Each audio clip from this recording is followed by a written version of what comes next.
देवाधिदेव जरा वर्धमान शासन आय श्री महावीर भगवान की परम पूज्य अध्यात्म योगी चर्या श्री योगी आचार्य देशी विशुद्ध सागर जी महाराज की श्रवण मुनि श्री यश सागर जी महाराज की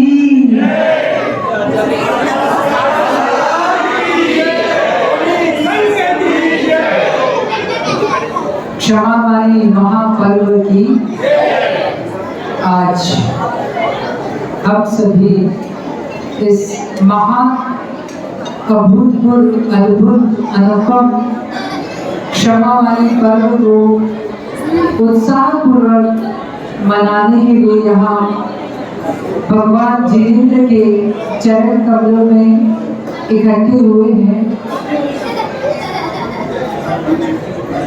आप सभी लोग एक गाथा का उच्चारण करेंगे।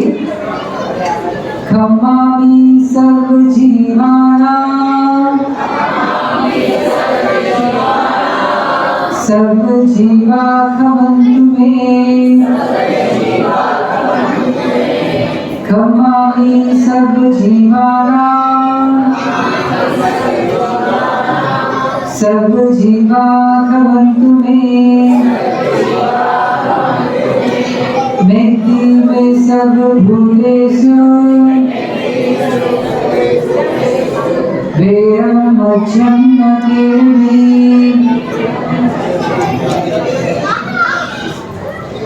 यह क्षमावाणी महापर्व आज हम सभी को वीर बनाने का, बहादुर लीडर बनाने की प्रेरणा देता है। आप सब बहादुर हैं या नहीं? यस और नो? बहुत बढ़िया। तो क्षमा वीरस्य भूषणम, आचार्य भगवान पूर्वाचार्य ने कहा है कि जो क्षमा है वह वीरों का आभूषण है। और जैसे किसी घोर वर्ण बालक की पीली कमीज सुशोभित होती है, जैसे किसी परवल में रखी मावे की मिठाई मीठा स्वाद देती है, ठीक इसी प्रकार विनय के साथ मांगी गई क्षमा हमारे जीवन को मधुरता से भर देती है।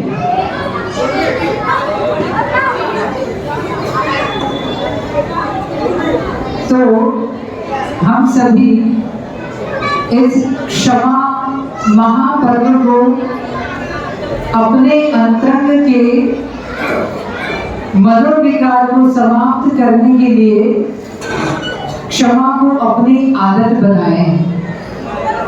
चूंकि क्षमावाणी पर्व वर्ष में एक बार आता है। पर्युषण पर्व वर्ष में कितनी बार आते हैं? 3 बार। आवाज से ऐसा समझ में आ रहा है कि आप लोगों के मम्मम का समय हो गया है। तो क्षमा जो है वह निर्वेदता, कोमलता, सरलता, ऋजुता, सत्य, पवित्रता, संयम, त्याग और एकत्वता और ब्रह्मचर्य अर्थात शील, इन सारे गुणों को जब इकट्ठा कर दिया जाता है तब क्षमा वाणी पर्व मनाया जाता है। यह वास्तव में हमारे अंतरंग के जो विकारी भाव हैं, बहुत बार हमें होता है कि किसी को देखने मात्र से हमारे अंतरंग का क्रोध उपज जाता है। बहुत बार किसी को सुनने मात्र से उपज जाता है, बहुत बार अनेक क्रियाओं को देखकर हमारे अंतरंग के विकार उद्वेलित हो जाते हैं। यह क्षमावाणी ऐसा पर्व है जिसमें सभी जीव बद्ध घातक संबंध को छोड़कर, कौन सा संबंध? बद्ध घातक संबंध होता है, जैसे सर्प और नेवले का संबंध, समझ गए? आपके सास और बहू का संबंध, कथनशील। जैसे मनोविकार हमारे अंतरंग को उद्वेलित करते हैं, वैसे ही हम क्षमा को अपनी आदत बनाएं तो हम अपने गुणों को और बढ़ा सकते हैं, अपनी मैत्री बढ़ा सकते हैं। जो बद्ध घातक संबंध है उसे मैत्री संबंध में बदल सकते हैं। अब ये बनाए कैसे? तो उसका एक छोटा सा फॉर्मूला है जो बहुत शायद वर्ष बाद मेरे दिमाग में आ जाया है। 2/20 का फॉर्मूला, 2/20, यानी सामान्यतः क्रोध आता है हमें किसी के दोषों को देख करके या दोषों को स्मरण करके। यदि आज के दिन हम इतना अपने भावों में ले आए कि हमें किसी के 2 दोष दिखेंगे, उस समय हमें उसके 20 गुणों का या 20 विशेषताओं का स्मरण करना है। 2/20 तो नियम से हमारा वैरभाव उपशमन को प्राप्त होगा। यही हमारे सुखद जीवन का आधार है और हमारे अंतरंग की पवित्रता को बढ़ाने वाला है।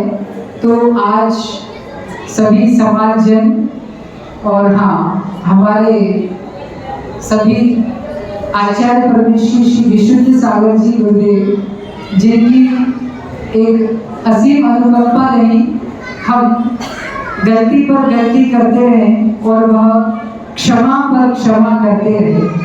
आज उन्हीं का यह आशीर्वाद है कि हमें उन्होंने इस योग्य बनाया कि हम क्षमा का जीवन जीने के साथ क्षमा की प्रेरणा भी दे सके। तो आचार्य श्री के चरणों में बारंबार नमोस्तु और मन वचन काय से जो भी गलती हुई हो हमसे, उसके लिए हम क्षमा मांगते हैं। तदुपरांत हमारे ज्येष्ठ श्रेष्ठ निष्प्रह साधक मुनि श्री सुरेश सागर जी महाराज, जिनके पीछे पीछे हमने अपने जीवन का प्रथम अर्थात गुरु से अलग होकर के कुछ नया सीखने का और जीने का एक आदर्श अगर हमें मिला है तो वह मुनि श्री सुरेश सागर जी के रूप में मिला है। अंततः महाराज जी से भी क्षमा और सभी समाजजन, श्रावकजन, मन वचन काय से हम देखते हुए आपको बड़े हैं, लेकिन वास्तव में बड़े हैं नहीं, बच्चे ही हैं।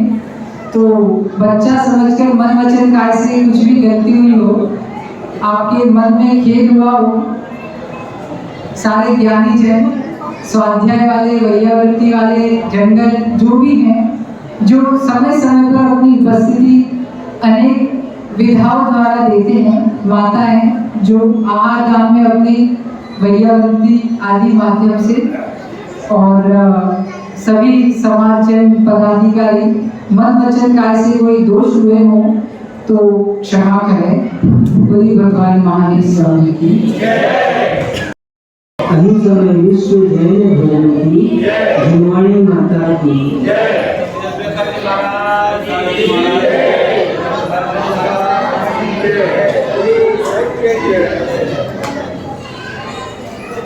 बंधुओं, माइक वही है, महाराज भी वही है, जनता भी वही है, स्थान भी वही है, काल भी वही है,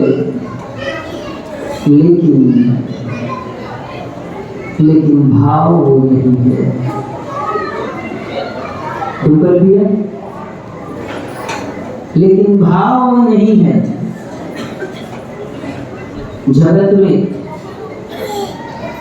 यदि सबसे कोई मूल्यवान वस्तु है तो परिणामों की निर्मलता, भावों की विशुद्धि। जिस समय भावों की विशुद्धि प्राप्त होती है, आप चाहो कि आप फिर से वैसे भाव बना लो तो बड़ा मुश्किल है। आप सारे साधन जुटा सकते हो, बाहर की सामग्री इकट्ठी कर सकते हो, लेकिन वो भावों की दशा को प्राप्त कर पाना, क्या भावों की उस दशा को प्राप्त कर पाना बड़ा दुर्लभ काम है। आप सब जानते हैं। इसीलिए अपने भावों को पवित्र बनाए रखने के लिए क्षमा सबसे ज्यादा जरूरी है। सारे धर्मों का आधार, हम सबका आधार कौन है? ये पृथ्वी है। एक इंद्री, दो इंद्री, तीन इंद्री, चार इंद्री, पंच इंद्री, सभी जीवों का आधार ये पृथ्वी है। जैसे पृथ्वी के बिना जल नहीं फैल सकता, वायु नहीं रह सकती, अग्नि नहीं रह सकती, एक इंद्री वनस्पति भी नहीं हो सकते और शेष प्राणियों का स्थान भी नहीं हो सकता। इसलिए पृथ्वी को भी क्षमा कहा जाता है। पृथ्वी को क्षमा कहते हैं क्योंकि सबका आधार पृथ्वी है। ऐसे ही सभी धर्मों का मूल आधार यदि कोई है तो वो क्षमा है। क्षमा यानी भावों की विशुद्धि। आत्म परिणामों में कलुषता का अभाव, इसका नाम क्षमा है। यूँ तो हम सब क्षमा वाणी मनाने को आए हैं और सब क्षमा से बहुत अच्छी तरह परिचित हैं, हम लोग सब जानते हैं। लेकिन हम लोग जिस तरह से क्षमा वाणी मनाते हैं उस तरह से जो कार्य होना चाहिए वो नहीं हो पाता। जो निर्मलता परिणामों में आनी चाहिए थी वो निर्मलता नहीं आ पाती। कुछ जरूरी बात है, मैंने कहा था कुछ जरूरी बात है, इसको समझ लो। यदि ये जीवन में समझ में आ गई तो सारी समस्या का समाधान हो जाएगा।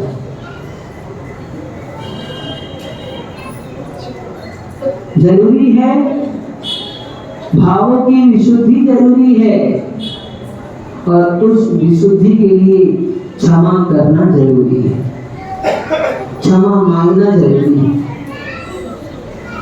दोनों भी कार्य है। क्षमा मांगना यद्यपि मैं सोचता हूँ कठिन काम की सरल, हाँ सरल काम है, सरल है, ठीक है। आप कहते हो तो मैं भी कह देता हूँ सरल है। लेकिन क्षमा कर देना, अब कहो क्षमा मांगना सरल काम है तो क्षमा कर देना, क्षमा कर देना कठिन काम। और गहराई से यदि आप विचार करो तो समय कम है, हम लोग अपने अपने लोगों से क्षमा मांग लेते हैं, जिनसे हमारी बनती है उन्हीं से क्षमा मांग लेते हैं, जिनसे नहीं बनती उनसे कोई क्षमा नहीं मांगता। क्या जिससे बनती है उससे क्षमा मांगने की जरूरत, उससे क्षमा मांगने की जरूरत नहीं है। जिससे नहीं बनती उससे क्षमा मांगो, तब समझ में आएगा कि आपने क्षमा मांगने पर्व मनाया है। तब वास्तविक में समझेंगे कि क्षमा वाणी है, नहीं तो मात्र वाणी की क्षमा है।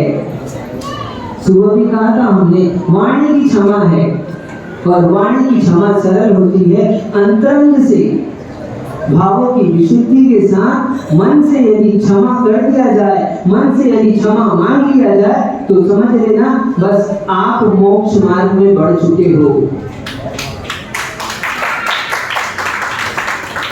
सबसे क्षमा का मूल आधार है अपनी गलती स्वीकार कर लेना। वही व्यक्ति क्षमा मांग सकता है जिसको समझ में आ गया कि मैंने गलत किया है। यदि अपनी गलती स्वीकार ही ना करे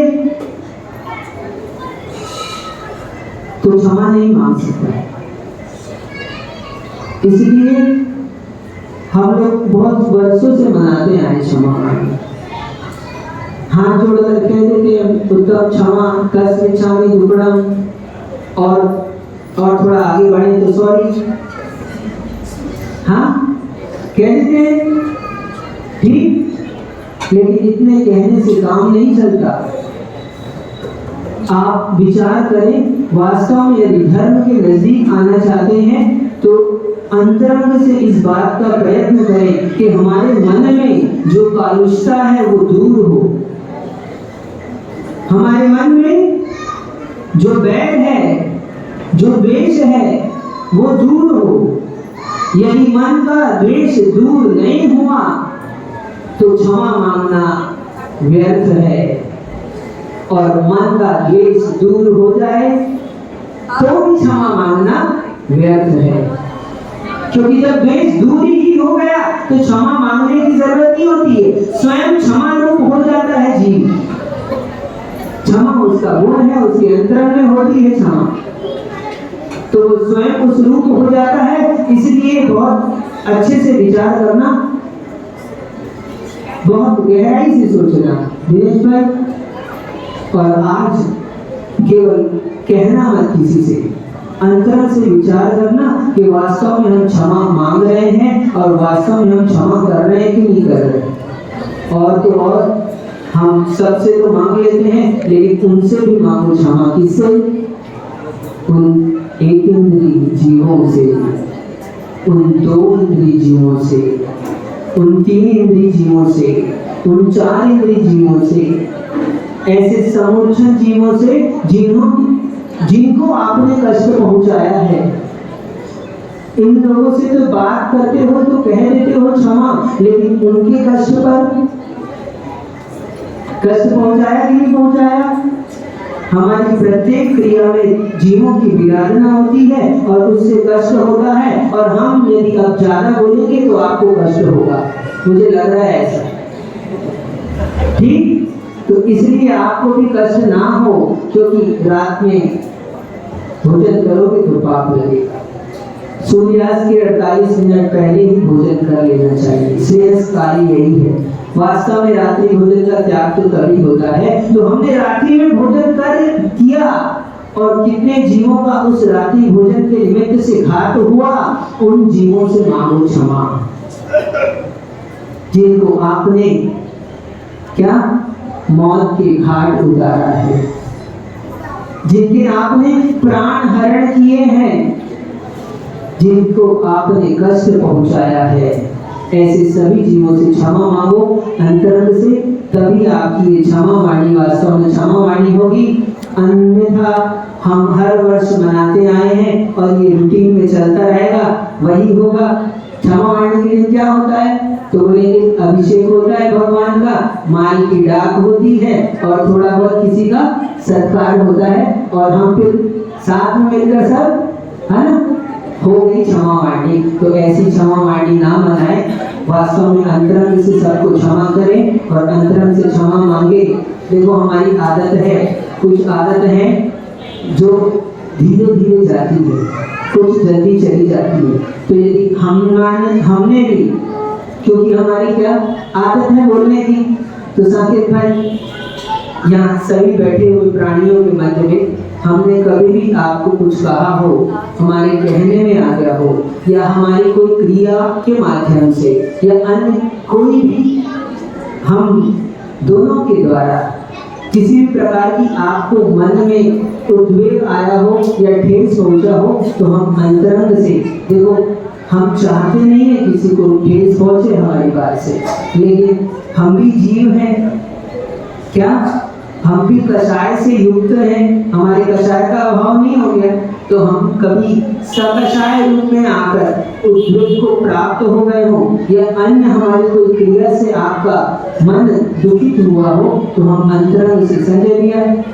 सबसे ज्यादा आप पास में रहते हो, इसलिए आपसे पहले कहते हैं क्या, क्योंकि जो हमारे पास में होता है उसी से हमारा क्या होता है, नोक झोंक होती है, उसी से हमारी टकरार होती है, होती कि नहीं होती, तो बोल रहे होती है भाई। तो हम इसलिए इनसे तो हमने मांगी, टेंशन नहीं हुआ, है ना, वो तो क्षमा की मूर्ति है ही, ये बैठे हैं ये क्षमा की मूर्ति।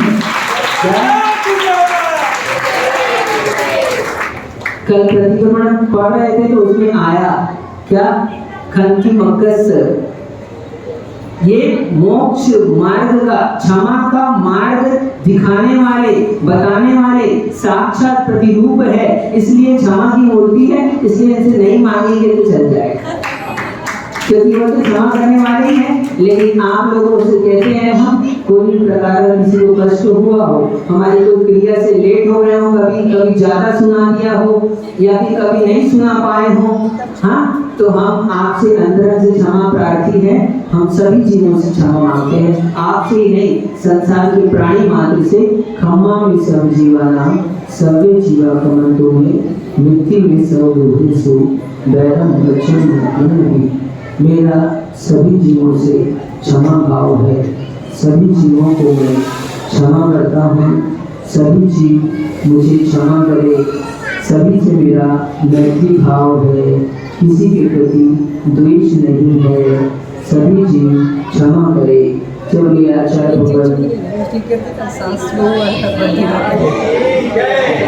महाराज कह रहे सास बहू का कह दिया था महाराज ने, तो किसी को बुरा लग गया हो, तो बद्धे घातक कह दिया था, लेकिन वास्तव में ठीक है, बद्धे घातक नहीं है ना, वो तो कहने में आ गया। कुछ बातें हैं, देखो हम लोग बहुत सारी बातें, हम सर्वज्ञ तो नहीं है और विशेष ज्ञानी भी नहीं है, अपने क्षोभन से जितना आपको बताने का प्रयास हो सकता है हम करते हैं, लेकिन कोई भूल चूक रह जाए, शास्त्र का कभी हमने अन्यथा कथन कर दिया हो, तो जिनवाणी माता हमें क्षमा करे। सबसे पहले तो हाँ, हमारा उद्देश्य अन्यथा कथन का नहीं है, लेकिन कभी ज्ञान के क्षोभन की मंदता के कारण से, अज्ञानता से कारण से यदि कुछ शास्त्र से विपरीत कह दिया हो, कुछ शास्त्र के अनुकूल ना हो ऐसा कह दिया हो, कुछ गुरु आज्ञा के प्रतिकूल कह दिया हो, तो हम क्षमा प्रार्थी हैं, हम सभी जीवों से क्षमा मांगते हैं, है ना। इसके टेंशन बोलो लेने का नहीं, सबको क्षमा करो और खुश रहो, है ना, ठीक है, क्योंकि आनंद से ही जीवन जीना यह सबसे पहला कार्य है। आनंद के लिए ही हम आए हैं, आनंद आए चाहे नहीं आए, लेकिन हम आनंद के लिए आए हैं, तो इसलिए हमको आनंद प्राप्त होता रहे, ऐसी मंगल भावनाओं से हम सभी को क्षमा करते हैं, सभी जीवों में क्षमा करें। जब ये अच्छा भगवान विशुद्ध सागर जी महाराज